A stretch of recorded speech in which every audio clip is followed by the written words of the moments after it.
네, 코오롱 생명과학입니다. 최근에 조금 좋은 이슈가 있었죠. 주주분들은 다 아실 거예요. 굉장히 잘 오르고 파이팅이 있죠. 한번 얘가 오르면 또 무섭게 오릅니다. 그런데 최근에 밑에서 거래량이 터졌으니까 뭐 지금 여기서 음봉으로 내린 것보다 더 많이 터졌죠. 그래서 기대들이 많이 있으실 텐데 이게 생각만큼 잘 안 움직여요. 그래서 주주분들 마음이 특히 좀 무거우실 것 같습니다. 그리고 코오롱 티슈즈는 거래가 풀릴 거라는 기대감과 스케줄은 있긴 한데 2019년 지금 5월부터예요. 지금 2021년 3월이죠. 요거 저희 한 달 한 달 너무 깁니다. 못 기다려요. 최근에 코오롱이 조금 좋은 소식이 있었는데 생각만큼 안 올랐죠. 그래서 코오롱 주주분들이 실망이 좀 많으실 것 같아요. 그리고 신규로 코오롱 관련돼서 코오롱 생명과학을 입성을 하시거나 관심을 가지시는 분들도 하나둘씩 계실 것 같은데, 코오롱 생명과학이랑 코오롱 티슈지는 인보사 관련해서 요거 이슈 딱 하나만 보면 될 것 같아요. 제가 예전에도 골관절염 치료제 언급하면서 말씀드렸던 부분인데 오늘 한 번 더 강조하려고 영상을 만들었고요. 핵심 과제인데 이게 풀리면은 그때서야 비로소 좀 기대감이 다시 살아나지 않을까 싶어서 오늘은 코오롱 생명과학 그리고 코오롱 티슈진 인보사에 관한 이야기를 한 번 더 가지고 왔어요. 네, 여러분의 계좌를 지키는 여의도 수호신입니다. 코오롱 티슈진에 최근에 공시가 떴어요. 여기 보이시나요? 투자주의 환기 종목 지정사유 일부 해제, 관리 종목 지정사유 일부 해제. 굉장히 좋은 소식이죠. 지금 환기 종목이랑 관리 종목인데 해제된다는 이야기들이 슬슬 들려오고 있습니다. 감사보고서를 봤더니 직전 사업연도에서 의견 거절이 나왔었단 말이에요. 그런데 지금 당해 사업연도를 보니까 감사 의견이 적정이야. 계속기업 존속 불확실성 사유 해당 여부도 미해당, 내부 회계관리제도 검토 의견 비적정도 미해당, 감사 의견과 관련 없는 계속기업 존속 불확실성 기재 여부도 미기재. 굉장히 퍼펙트하죠. 감사보고서가 굉장히 좋게 나왔습니다. 그래서 네이버 종목 토론방 가니까 난리가 났어요. 3월 23일 날짜로 리스크 해소로 인해서 지금 8,000원 하는 코오롱 티슈진이 주당 5만원은 가겠다. 상장 후에 가치가 급격히 떨어졌다. 이제 금방 슛이 나올 거다. 아니다. 티슈진 거래 재개하면 내가 10만원 넘어가면 이거 수익 실현한 다음에 이제 막 그런 희망찬 이야기들이 나오고 있어요. 그래서 나도 무조건 찬성, 한조 동참 막 이렇게 이야기들을 하고 있죠.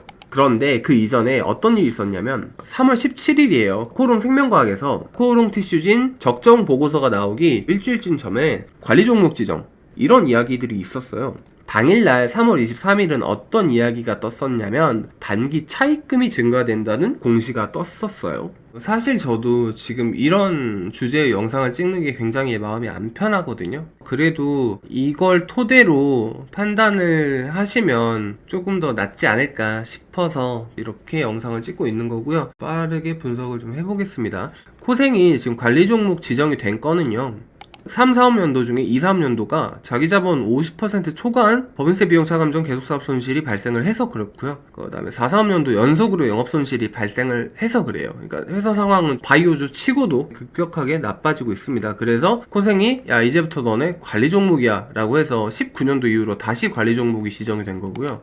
그리고 단기 차입금 증가는 미쓰비시 탄압의 반환금 지급 건입니다. 그러니까 인보사가 기술 수출했던 계약금 결국 ICC 중재 이후에 다 반환이 됐거든요. 근데 요게 미쓰비시 타나베랑 먼디파마에 기술형한 계약금 반환했던 건인데 지금 ICC가 중재했던 것 중에 미쓰비시 타나베 거 430억, 그 다음에 먼디파마 150억 합쳐서 580원을 반환을 할 건데 공장이랑 유가증권이랑 공탁금 일부를 지금 담보를 잡혔거든요. 담보를 잡혀서 단기사채를 끌어다 쓴 거예요. 왜? 미쓰비시 타나베 거 일단 반환금을 지급을 해야 되거든. 그래서 지금 400억이라는 돈을 끌어다 쓰고 있는 거예요. 그 다음에 인보사 사태 주요일지를 다시 한번 보니까 19년 7월에 국내 식약처에서 인보사 허가가 취소가 났죠. 그리고 21년 1월에 ICC 패소건이 있었고 2021년 2월에 코오롱이 야 인보사 허가 취소한 걸 취소해줘 라고 소송을 걸었는데 이것마저 패소를 했죠. 그때 재판부가 했던 말은 이렇습니다. 굉장히 좀 좋지는 않아요. 그러면 2021년 3월 23일에 코오롱 티슈진에서 감사 보고서 적정건이 나왔을 때 그래도 사람들이 이렇게 이야기를 하고 있죠. 코오롱 생명과학이 2만원인데 야 10만원도 충분히 승산이 있다. 티슈진 지분이 지금 상각된 걸로 알고 있는데 티슈진 지분만 해도 다시 엄청 날 거다. 그동안 눈물 나도록 많이 힘들었다. 이제 뭐 나발이고 장투로 갈 수 있다. 주주들 다 축하한다. 캬 축배를 들자. 이렇게 말씀을 하고 계세요. 그런데 흐름을 보면 2021년 3월 23일 이때거든요. 장 마감 때 공시가 나오고 다음날 기대감이 분명히 있었어요. 근데 하락을 하고 못 오르고 더 하락을 했죠. 이 이유에 대해서 조금 생각을 해보는 게 좋을 것 같아요. 왜 이렇게 하락을 했을까? 지금 하락 이후에 상황이 이렇습니다. 뭐 400억 아까 말한 미쓰비시 탄압의 반환금 단기 차입금이에요. 어쩌노 빚쟁이 됐노 상환 어케 하노 뭐 이제 뭐 기도메타로 들어가죠. 뭐 비나이다. 근데 이런 게 지금 굉장히 좀 가슴이 아픈 거예요. 좋지가 않잖아요. 그래서 이걸 어떻게 좀 결정을 하는 게 낫겠냐 그거를 좀 말씀을 드릴 건데 좀 말씀드리기 앞서서 자본 탭을 좀 보여드릴 겁니다. 지금 제가 가지고 온 게 코오롱 생명과학의 2020년 12월까지 결산이 마감이 된 자본 계정이에요. 딱 봐도 지금 5천억에서 500억까지 10분의 1로 많이 줄어있는 상황이죠.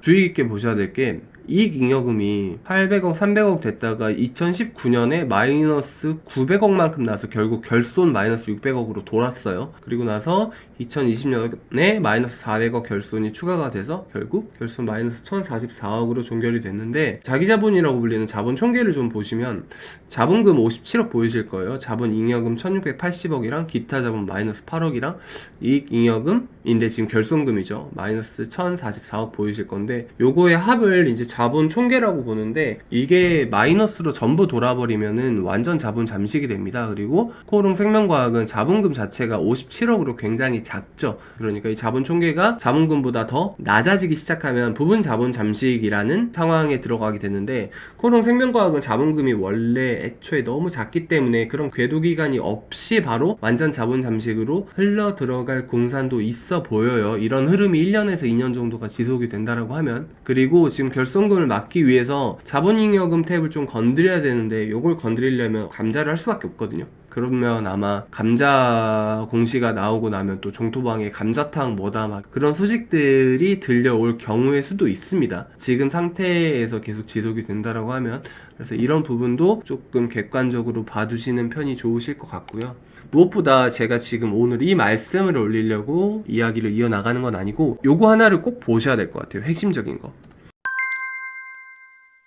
인보사 K주인데요. 인보사라는 게 원래 기증자 연골 조직에서 자연유래 연골세포인 1핵을 채취를 하고 유전자 도입된 연골세포 2핵을 채취를 해서 7대3 비율로 섞어서 만들어낸 게 인보사 K주죠. 이걸 관절경에 투여를 해서 골관절염을 낫게 하겠다라는 게 주요 기작인데 여기에서 인보사가 문제가 됐던 게 요겁니다. 왜 이게 문제가 됐냐면 연골세포가 아니라 신장세포를 썼어요. 신장세포가 왜 문제야? 근데 신장세포가 암세포 아니냐 뭐 이런 이야기 나올 만큼 굉장히 번식력이 강한 세포였습니다. 실제로 측정을 해보면 암에서 유래한 세포주보다도 더 번식이 잘 되는 번식력이 어마무시하게 강한 신장세포가 여기에 들어갔었던 거예요. 보통 우리가 켈로이드 같은 병변은 재발이 굉장히 잘 되죠. 그래서 전자선을 쬐거나 방사선을 조사를 했었을 때 세포 사멸을 당시에는 확인을 하지만 다시 재발이 되는 케이스가 엄청나게 흔합니다. 그래서 5번, 10번을 해도 결국에는 세포사멸이 안 돼서 번식을 하는 케이스가 허다해요.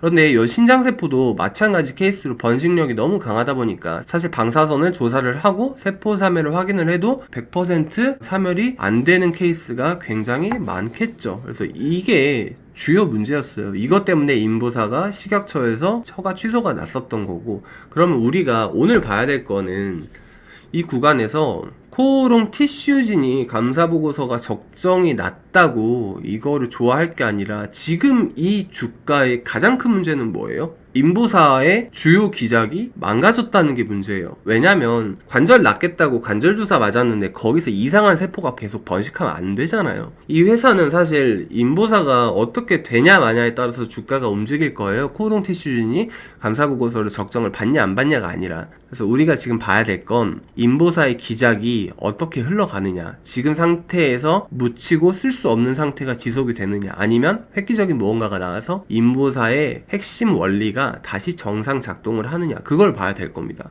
그래서 오늘 드리고 싶었던 말씀은 부가적인 이슈들은 이렇게 있는데, 사실 이제 주주라고 하시거나 신규 입성을 고민을 하신다면 지금보다는 인보사 관련된 문제가 확실하게 해결이 나고 난 다음에 접근을 하시는 게 훨씬 더 좋아 보여요. 그리고 이게 만약에 해결이 나지 않으면 뭐 기술 수출이 일어날 경우도 별로 없을 테고, 큰 뭔가 호재나 이런 금전적으로 재무적으로 좋은 흐름이 들어오지 않으면은 자본 잠식으로 들어갈 회사가 맞아서 그것까지 조금 투자에 도움이 되시라고, 주주 입장에서는 굉장히 버거운 이야기들이죠.